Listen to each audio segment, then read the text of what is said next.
Hi, this is Zibby Owens, and you're listening to Totally Booked with Zibby, formerly Moms Don't Have Time to Read Books. In my daily show, I interview today's latest best-selling, buzziest, or underrated authors and story creators whose work I think is worth your time. As a bookstore owner, publisher, author, and obviously podcaster, I get a comprehensive look at everything that's coming out and spend my time curating the best books so you don't have to. Stay in the know, get insider insights, and connect with guests like I do every single day. For more information, go to zibbymedia.com and follow me on Instagram at Zibby Owens. Peter Brown is the author of The Wild Robot on the Island. Peter has always loved telling stories. Growing up in New Jersey, he told stories by drawing whimsical characters and scenes from his imagination. As a teenager, he fell in love with writing and began telling his tales with words.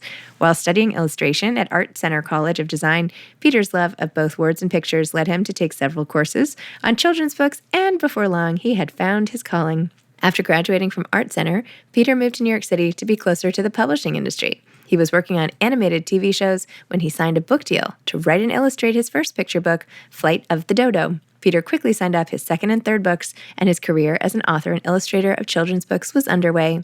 Since then, Peter has written and illustrated many books for children and earned numerous honors, including a Caldecott Honor, a Horn Book Award, 2 E.B. White Awards, a Critics' Choice Award for Illustrator of the Year, 2 Irma Black Honors, a Golden Kite Award, a New York Times Best Illustrated Book Award, and multiple New York Times bestsellers. The Wild Robot was recently adapted into a film. Peter lives in Maine with his wife, Susan, and their dog, Pam. Welcome, Peter. Thank you so much for coming on Totally Booked to talk about The Wild Robot on the Island and, of course, the Wild Robot series and all your other amazing work. Thanks so much. Okay, your latest is a picture book about the Wild Robot. Discuss. Yeah, so The Wild Robot was my very first novel that I ever wrote for kids after making a number of picture books. And, so there are illustrations in the novel, but it's really about the words. It's really about using words to tell a story. And I love that story, and I love those characters so much. And I also love illustration. So I decided that it might be fun to, rather than tell readers about how Roz becomes a wild robot, maybe it'd be interesting to show them through an illustrated picture book, where the emphasis of the storytelling is really about the pictures more than the words, so that fans of the novel might find a new way to kind of connect with the characters by seeing them in a new light with these full color, detailed, pretty big illustrations. And then, of course, younger readers who might not have read the novel yet would have kind of an entry point into that story world that's a little more age appropriate for them, So, there's a bunch of reasons why I decided to do this. The biggest one was just for me, because I just wanted to have fun. I love Roz. I love the Wild Robot world. And I wanted to bring it to life in these full color, big illustrations for the fun of it, Well, it is so just absolutely gorgeous. And you are just a master at just what you said, bringing these things to life. I mean, some of it is in our imagination, some of it is in the movie, but having it here on the page where a child can just get lost in this book and this story, it's amazing. It's really great.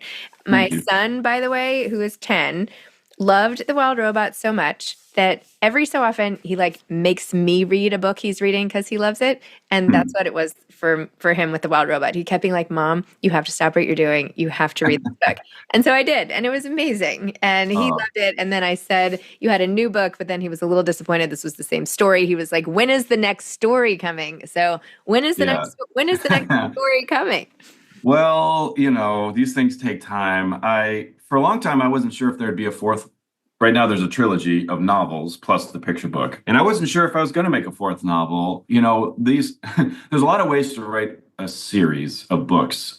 Sometimes a writer will have a big overarching story that they're trying to tell, and they divide it up into parts, and each part becomes its own book. I'm kind of more exploring, as I go, seeing what stories I think should be told as I go. I don't have necessarily an endpoint that I'm directing the whole story towards. Each book is kind of its own episode of Roz's life. And so for a long time, I wasn't sure if there'd be a fourth novel, but over the years, I just can't stop thinking about these characters. And so I started imagining this new scenario. And so I'm just now about to start kind of diving into a fourth Wild Robot novel. It doesn't even have a name yet, the title yet. So, it's early days, but I'm excited to get back in there and extend Roz's storyline, and bring her to a whole new environment, a whole new adventure, new characters. I'm having a lot of fun in the early stages of kind of mapping out the story. Is there one tiny little thing that I can tell my son so he can feel extra special? Let's see. Well, the first book is really about Roz's life on this island. The second book, her world gets a little bigger as she's in kind of civilization with like rural human civilization and then into a city world. So her world gets bigger in book two. Her world gets bigger in book three as she explores basically the whole kind of North Pole area. And all I'm going to say is in book four, her world is going to get bigger again and she's going to explore new places. So I'm going to leave it at that because I have a lot of figuring out still to do. But I mean, I could tell you a lot more, but I'm going to stop myself just because things change, like I've learned the hard way that just when I think I've got a story figured out, I get a curveball and something doesn't work. And that makes me kind of back up and have to reimagine a lot of different things. So I'm not talking about the new Okay, novel a whole it's fine. lot for that It's fine. reason. No Yeah. pressure. No Okay, pressure. thanks. By the way, the fact that your first novel for kids ever blew up into this whole series phenomenon, Academy Award nominated film. In most first novels for people do not go this well. What was this whole experience like for you? It's been pretty surreal. The funny thing is, like, I had no confidence when I was writing the novel, the first Wild Robot novel, that it would be well received at all. Like I'd never written a novel before, obviously, so it was new to me. I had a lot to figure out about my own writing style and my writing process and this particular story. And, there was a lot of variables. And I thought, it'll be a miracle if this thing even gets published, let alone be a success. And I remember just before the book came out, was published, I felt proud of what I had done, but I didn't know if anybody would connect with the story. At the end of the day, it's kind of a weird story about a robot in the wilderness who adopts a goose and learns to speak with the animals. And like, I could see that missing the mark easily. And I had coffee with my editor like a week before the book was published. And I was like, do you think this book is going to do well? Like, what do you? And she was like, I have no idea. she said, I'm really proud of you, Peter. You've done a great job. I love this story, but you just never know. And so neither of us knew what was going to happen. So the fact that it's been as successful as it has was just sort of a dream come true. So, how did you teach yourself how to write a novel? Well, it had to be this novel. I wasn't interested in, I didn't really set out to be a novelist, but I had this idea for this story about this robot in the wilderness, and I just couldn't shake it. It was like one of those ideas that just lingered for years, literally. In between book projects, picture book projects, I'd try to figure out, well, what's next for me? And I'd always think, well, maybe I should do that robot story. But I kept pushing it off for a long time as I worked on picture books. And in that period of time, I was beginning to develop the story and come up with ideas, do research. I was watching documentaries about robotics and about nature. I was reading books on these subjects and learning about it and writing down little notes to myself, ideas and stuff. And then there came a point when I was like, all right, I think I need to do this. I have all these sort of ingredients. I have all this research. So I rented a cabin in the woods and I went out there for like 10 days, and I got there and I sat down and I thought, all right, the only reason I'm here is to begin this novel. So I have no excuses. Now's the time. Let's begin. And that's how I did. And it was a pretty messy process, but I believed in the idea so much. That was really the driving force. Was I just thought there's this idea is interesting. And like, I think other people are going to be interested in it also.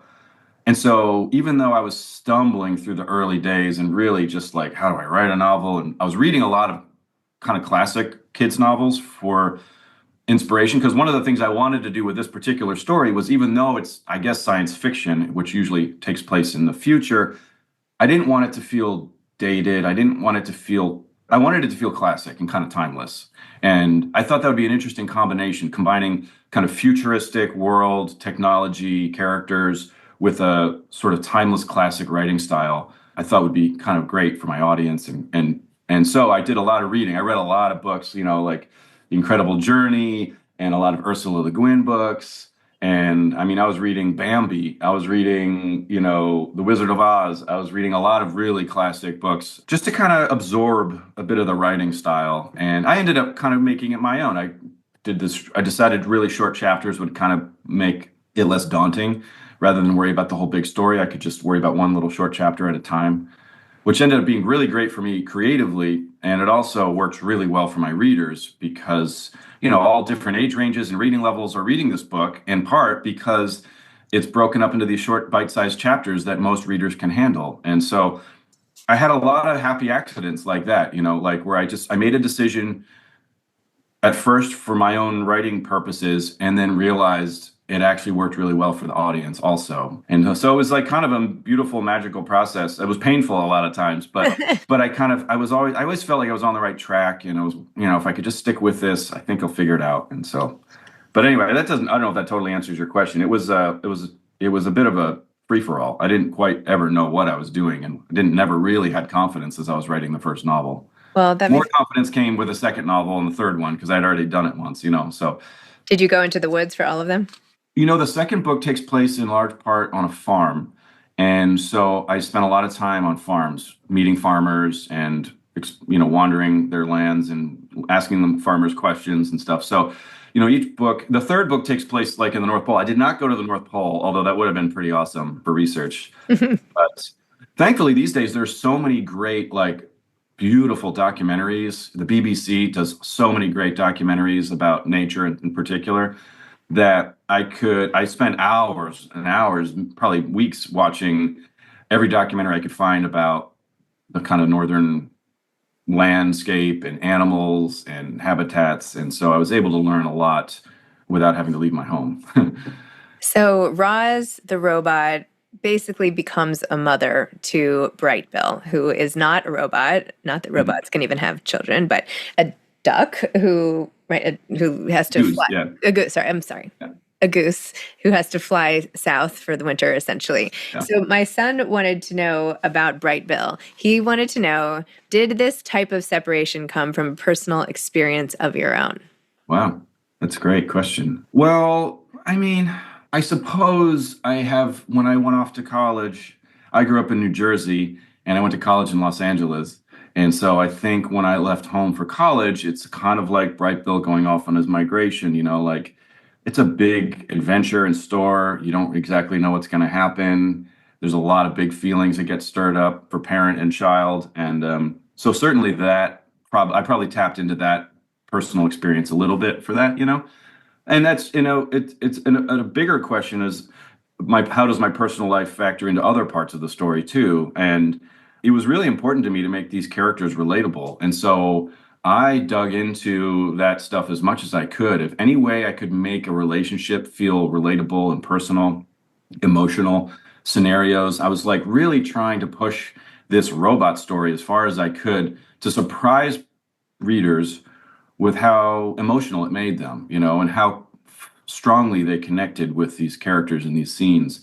Once again, that was kind of part of my big plan from the start, was like, let's surprise people with how emotional I can make a robot story. Because I don't think anybody was expecting that. And I wanted to surprise people. A lot of people, for whatever reason, aren't interested in science fiction. I love science fiction. And so I thought, well, I want to win over people who typically don't like to read this science fiction. And the way to do that is to make it relatable to them.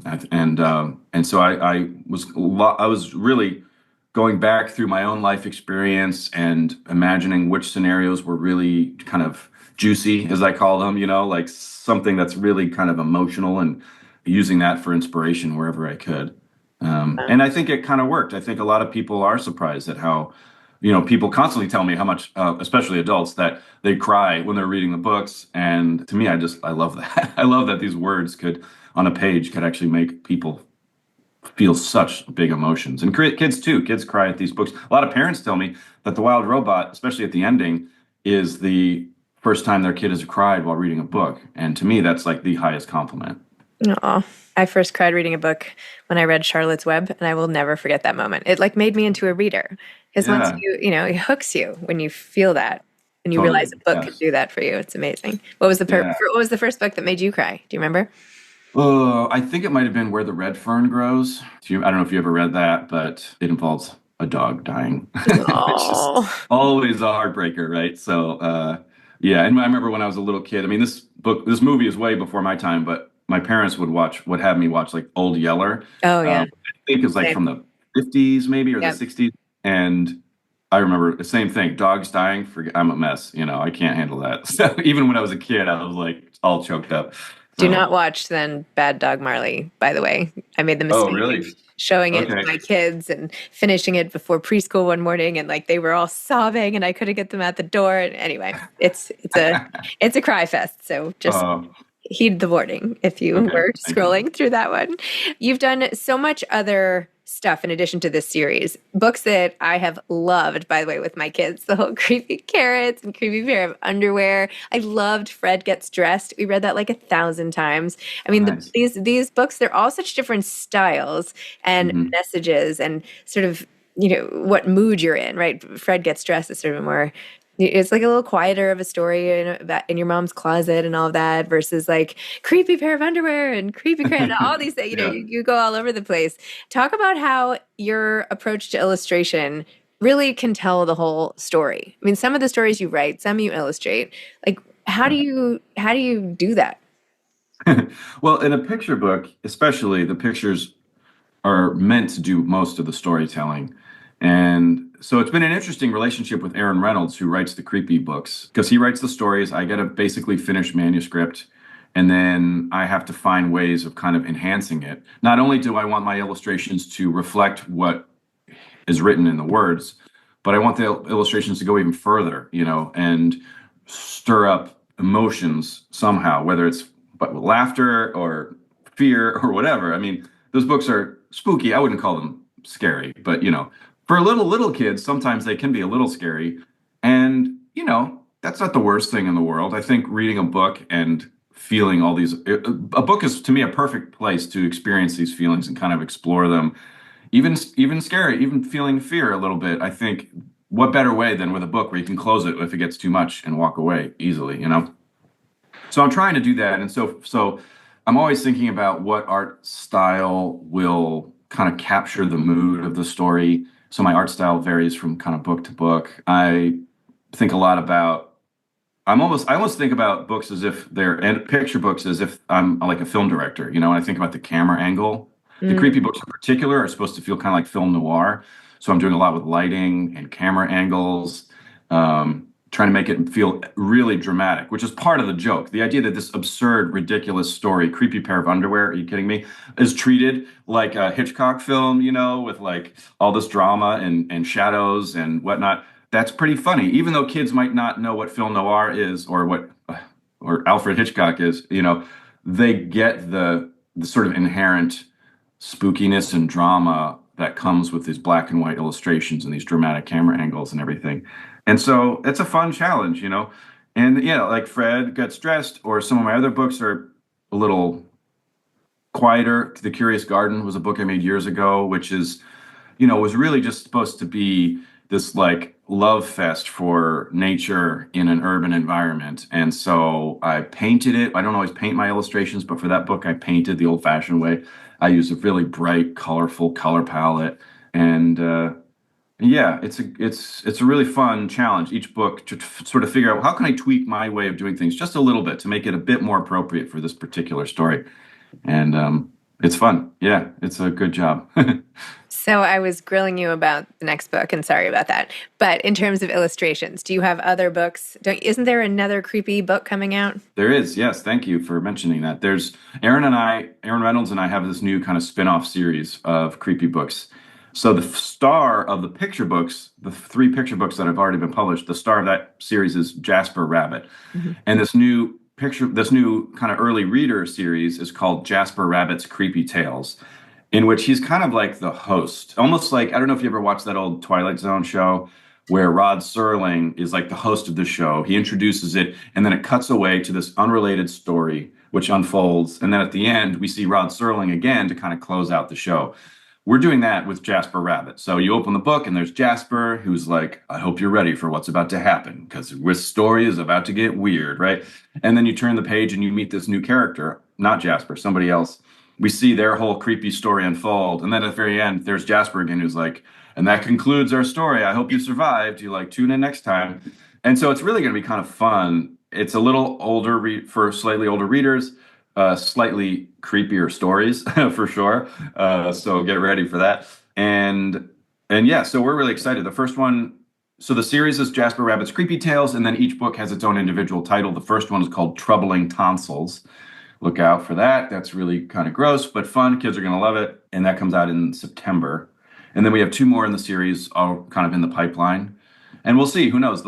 I wouldn't be surprised if we make more of them eventually. But yeah, I'm excited to see kids. Kids really love those creepy books. So I think they're going to love this new spin-off series too. Amazing. Well, we've definitely had a lot of fun reading them out loud and having my father-in-law read them out loud. And oh yeah, it's it's easy to act out. And anyway, maybe Jasper will have to find his way into a wild robot background. It's like an extra in that series or something. Oh yeah.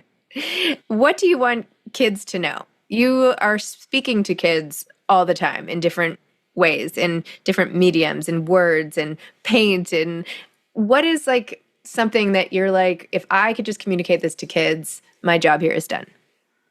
Yeah.